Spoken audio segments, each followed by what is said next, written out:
Hello and welcome to another virtual edition of My ArundelBiz podcast. I'm your host, Grayson Orfe, and I'm here with my sometimes podcast sidekick, Rosa Cruz. And listen, I just want to wish everybody a happy new year. I want to say thank you guys for tuning in and joining all of 2020, 2021, even 2019. I mean, you guys have been loyal and faithful, and I just want to say thank you for that. But this is a new year, and in the new year, it's time for all those New Year's resolutions, whether you're trying to lose a little bit of the plumage, or or if you're just trying to see what dreams come and what goals you can start in the new year. It's that time for all those resolutions. That's right, Grayson. And one of the resolutions that a lot of people that we interact with have is to start a new business, right? And so it's the perfect time of the year to talk about resolutions and look into starting your business, and maybe your side hustle all these years could now be your main hustle, right? Yep. So we're really excited. We are going to be talking about a really cool program that we have here at the Anne Arundel Economic Development Corporation called the Inclusive Ventures Program, or IVP, as we call it by shorthand. And to tell us more about it is our very own wonderful colleague, Keisha Heath. Hi, Keisha, how are you? Why don't you tell the audience a little bit about what you do and what industries you typically work with here at the EDC? Thank you, Rosa. Thank you, Grayson, for having me on. Yes, wonderful colleagues to work with. I truly enjoy working with Grayson and Rosa. So I have a portfolio under me that covers a lot of territory. One area is small minority businesses, as well as the maritime industry. I also oversee the projects in the Glen Burnie Town Center, the Odenton Town Center, and I serve as the liaison to the city of Annapolis, working with Hope and Steve over there at the city of Annapolis. So I'm excited about the Inclusive Venture Program. I mean, 2022, January, we'll be hustle and bustling with new inquiries from individuals that, like Grayson said, they want to turn their side hustle into a business, and they're ready to jump and launch out into the deep to do so. So we're excited about the new year. We always see an uptick in inquiries in January. So, I just encourage every business to do that. But the program you mentioned was the IVP program. I'm excited we launched that in January of 2021. So we'll be going back to have our third cohort in March of 2022. So I'm really excited about that. So we'll be opening applications on January the 24th for our application round. Once the applications have been submitted, we will go through a review process of all of the applications, making sure that they meet the intent of the program. Once we review the application, we will choose a group to interview virtually, just like we're doing right now. We'll go through the interview process, ask them questions about their business. I'm really trying to figure out, where they may be lacking and what they may be lacking. Then from there, we'll invite them to participate in our third cohort. And whether or not they accept, we'll get rocking and rolling come March the 2nd, hopefully. Awesome. Listen, Inclusive Ventures is a fairly new program, right? So yep. I want to know, how did it get started? But then also, how has the last year been? What are some of the a lot of the pros, a lot of the challenges, a lot of the different things that's happened in the last year? So back in, probably about 3 years ago, when I came on board with Anne Arundel, probably been like 4 years ago, since I had small minority businesses under my portfolio, I really wanted to get a handle on that particular community. What's here? What's the diverse makeup of that community? What do we have? What encompasses that? What businesses are already here? And I really didn't have a handle of what was here, based industry sector, size, revenue, et cetera. So we started holding roundtables. I partnered with the city of Annapolis, and we held 4, one each quarter, to really hear from those businesses, to see what they needed, really to hear what their needs were.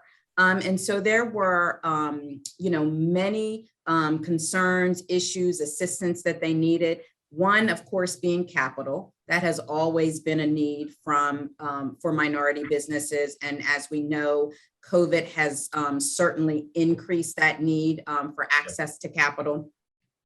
Second, they wanted to have connections with doing procurement.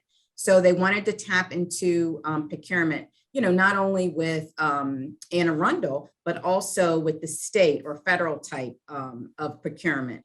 And then basically networking, networking with other businesses, other like-minded businesses, and then getting them ready for capital.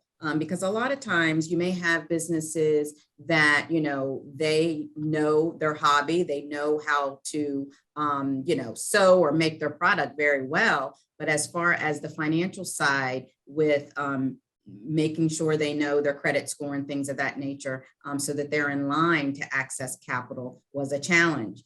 So from those roundtables, basically IVP was developed with the assistance of Rosa and Steve, the VP of Finance in our office. So basically I did a straw man draft of a program, sent it to them to look at and tweak and, provide some insight, anything that I may be missing. And this is what we came up with. We knew that, these businesses need mentors. And so we created the program. And then the icing on the cake is the grant that they receive for their business at the end of completing the program. So we as an organization have done this IVP for a year now. And you said in your intro that you've done about 2 cohorts, which is 2 classes of business owners. You walked us through the program, but let's get back to those 2 cohorts and sort of what you saw. Is there a specific size or revenue level of a business that you think is better for this program? What did you see in the last 2 cohorts, and sort of how receptive were some of these business owners to learning what you all were offering in the program? Because if I'm a business owner that's been around for, let's say, 5 to 7 years, I think I kind of know what I'm doing, right? Yeah. So, yep. Talk us through that kind of makeup of the business owners you were seeing, and what kind of business owners are right really for this program. I think, with anything we do, even in our jobs, in our area of expertise, right? I think just, because, I've been doing economic development 20 years, I may not have anything else to learn, but that's not always the case, because, technology is changing, we're ever evolving. And I think there is always an opportunity, no matter how long you've been in a particular field or industry, there's always room for growth, and there's always room for new knowledge and a better understanding of what you do. So our first cohort was focused on those businesses that were new. They had been in business roughly 3 to 5 years. Revenue was a little low. And what you can really tell from a business based on their revenue is if they have a strategy in place to grow their revenue. Because if you are in business for 5 years, right, and you're doing this, pretty much every day, 365 days a year, and your revenue is only at $10,000 annually, then apparently you're not doing something right, and there is room for learning something new. So they were smaller businesses that really were in need of a growth strategy, and really to talk about their numbers and revenue and how they can increase, their revenue. So that was the first cohort. That cohort was really, I would say, startup businesses, really open to learn, their revenue numbers, how they can grow. If you're going to add an employee, then that means you have to increase your revenue, right, in order to pay that employee if they're going to be an employee. If they're a 1099, that's completely different. All of those other nuances do not go with that. But you have to think about that. We say we want to add employees, but where's the money going to come from? How are you going to grow? The second cohort were more seasoned businesses, some of which have been in business for over 10 years. And of course, there were some that went into that program thinking, oh, I'm really not going to learn anything new. I may just be in it because I'm going to get this seed money. But boy, when they came out of it, to see a turnaround and how, as the weeks progressed, how they really were engaged and open-minded, really. I think some of them came in closed-minded, but by the time they ended the program, they were certainly open to new direction, open to new ways of marketing, open to doing more online selling of their product, just different ideas that came across when we all came together, and just being able to bounce ideas and get suggestions off the group. It was just great synergy and just provided just open-mindedness for some of the businesses. And, a few of them, it was a complete turnaround by the time they graduated. And so I really do look for some of them to really have additional revenue streams with that online presence to increase their revenue and grow. Because a lot of them that were in the second cohort were struck by COVID. Some were retail and they had to, close down. They couldn't, sell their prom dresses or whatever, the normal activities of school that would go on. It wasn't happening. And it was a huge revenue hit for some of the businesses that were in the second cohort. So now I really do think that they are looking to, I hate using the word pivot because we heard that a lot during COVID, but they are looking to change the trajectory of their business, so to speak, so that they can grow and increase their revenue. That's great. Yeah, so it was exciting. Now, the thing about it is that the one thing that I've noticed with the program is that there's a lot of positives to it. There's a lot of the pluses. There's great things, and I think the thing that to me stands out the most is the fact that after you guys go through the program and everything, there's a network, there's a community, and as a business owner, it's kind of, sometimes you feel like you're walking out on you're walking the plank a little bit, like, you're just like, you're out there, you're by yourself, and, things overwhelm you. And I think the biggest thing and the biggest takeaway from the IVP program is that you now have people to actually talk to, and the mentorship, and just being able to look over and say, hey, you went through this, I need help, this, that, and the third. I think that was just great. I mean, to me, that was one thing that really stood out. Now, the thing about it is that now with that being said, we got a segment called Top 5. Now, in that Top 5, these business owners are starting stuff new. They're trying to get their businesses going and go to that next level. What are your top 5, I would say, what are your top 5 do's and don'ts for those who are just kind of starting their businesses and the future entrepreneurs that are coming through? So number one, and believe me, all of us that started a business have done this, even those that are sometimes in economic development. I know we're not supposed to do this, but do not take all of your retirement and your savings to start your business. In fact, leave your retirement where it is, right? Yes, you do need some type of equity, of your own in order to get some capital, but don't touch that retirement money, particularly if you're not of retirement age, because it's going to be added to your income. Your tax liability is going to be more. You're going to have to pay that 10% penalty, all of that stuff. So leave your retirement intact. Just try and save some money and have a little bit of money to contribute as you're trying to start your business. So that's one don't do, right? Gotcha. Certainly consult with the 3 F's to get money: the family, the friends, and the fools, we call them. Try and bring them in to get some money, if you don't have a lot of money. So just remember those 3 F's. And, your family's always willing to help you and throw some money in something that they think may be worth it. And friends, you can pull some money from friends. And, even with, my first business, I did an S Corp. So even bringing people in that are willing to invest and you give them stock shares in your corporation is a good way. And that's a good way if you're profitable, they're going to get something back. So, certainly consult with, your attorney if you're going to do a corporation, if you're going to incorporate, and if you, to determine whether or not you should be an S Corp or not, they can explain all that. But again, go to those 3 F's and ask them to contribute, particularly if you're going to do a corporation, and just do some stock shares to help you gain investors. Wow. What else? Know your score, your credit score, that is. Know your score. Know what your credit score is, when you're starting a business. And I know a lot of people like to use Credit Karma. Credit Karma can be completely off. Get your annual free credit report. You can go online, and I think it's free. Annualcreditreport.com, something like that. Just Google free annual credit report.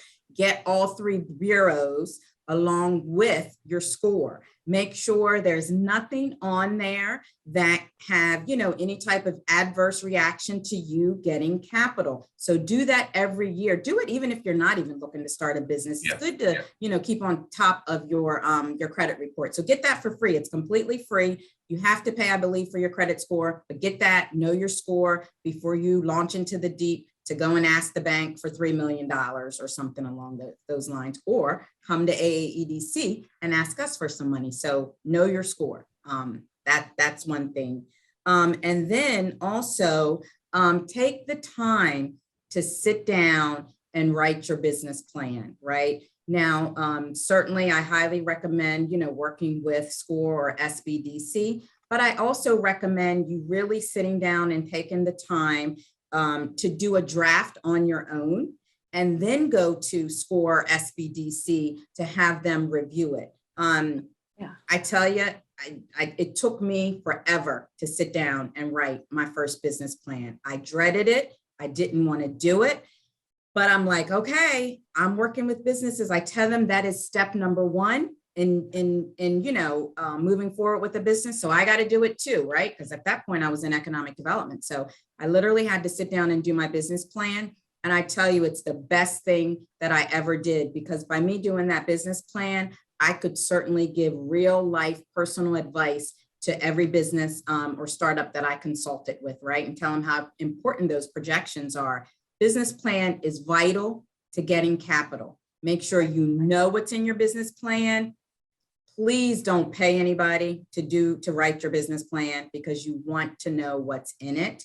And then just take that with you when you go to look at financing. Bring it to us at AAEDC. Take it to your bank that you do business with.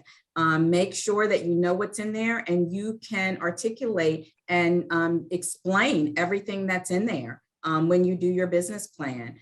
And then also make sure that you have an exit strategy or a backup plan. Make sure it's not just you. Make sure that you have somebody else that can do the job if anything was to happen to you, because a lot of finance backers do expect the job to get done, even if something happened to you as the owner.